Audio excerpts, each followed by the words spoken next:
Ili usipitwe na matukio mbalimbali na uwe wa kwanza kutazama video zetu, tafadhali bonyeza neno subscribe hapo chini ya video hii, kisha bonyeza alama ya kengele itakayotokea. Asante.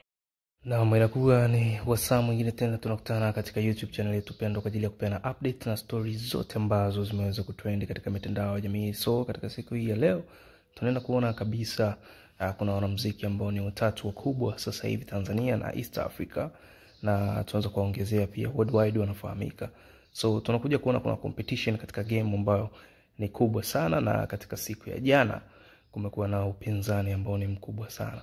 So tunakuja kuona Alikiba amekuja kutoa nyimbo ya Sela na ina maudhui mazuri, ukiasikiliza uandishi wake umekaa vizuri, lakini pia tunakuja kuona upande wa Harmonize. Kama tunafahamu hichi kipindi cha nyuma alikuwa na utata na Ibra, lakini katika nyimbo ya Friendzone ambayo ameweza kuitoa Harmonize yupo pamoja na Ibra. So tunaona kabisa kazi ni nzuri, lakini yote ni katika kutengeneza kwamba wao waonekane hamna ubaya wa aina yote. Lakini pia Diamond naye hakuweza kuacha hivi hivyo waende.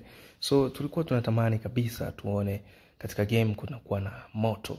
So sasa hivi tunaweza kusema katika mafaransi watatu ambao wameweza kuachia ngoma zao ikiendana na Sela kutoka kwa Alikiba, Sasampa kutoka kwa Diamond na Friendzone, tuje kuona katika viewers na wao wanataka kuonyeshana ukubwa wao katika muziki ni upi.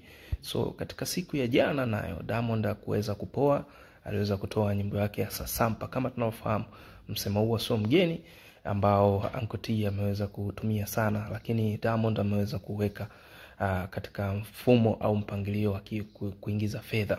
So tunakuja kuona nyimbo ya Sasampa ameweza kuwashirikisha kina Focalist na wengineo.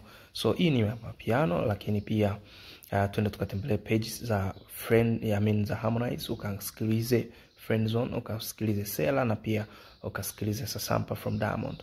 So ili uwe unapata update kama hizi, ni kukumbusha wewe ambaye ni mgeni katika YouTube channel yetu na kwa sasa umeweza kufika mpaka mahali hapa, usisahau kusubscribe katika YouTube channel yetu ili kupata notification, upate habari, uwe notified. Lakini pia usisahau kusubscribe, kulike, comment na kushare. Lakini pia kama wewe tayari ambaye ni mwanafamilia wa Bongo Media, basi nikukumbushe tunasoma comments, tunapitia likes na tuna like back. Usisahau kucomment, kulike na kushare. Till next time, this is